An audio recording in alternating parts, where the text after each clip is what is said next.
आपण दबावाखाली जगतोय हे कसे ओळखावे? आपण दडपणाखाली जगत आहोत हे ओळखणे कधी-कधी खूप कठीण वाटू शकते, कारण ते प्रत्येक व्यक्तीसाठी वेगवेगळ्या प्रकारे प्रकट होते.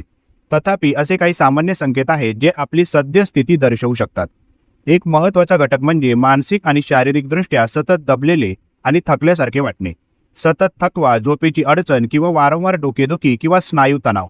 या व्यतिरिक्त जर आपल्याला आपल्या खाण्याच्या सवयींमध्ये बदल दिसून आला, जसे की भूक वाढणे किंवा कमी होणे, किंवा नेहमीपेक्षा जास्त वेळा चिडचिड आणि स्वतःला कमी लेखल्याचे वाटत असल्यास, हे देखील दबावाखाली असल्याची चिन्हे असू शकतात.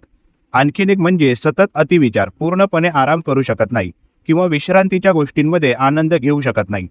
या लक्षणांकडे लक्ष देणे आणि आपल्या सर्वांगीण आरोग्यावर परिणाम होण्याआधी या दबावाचे निराकरण आणि व्यवस्थापन करण्यासाठी पावले उचलणे महत्त्वाचे आहे. धन्यवाद.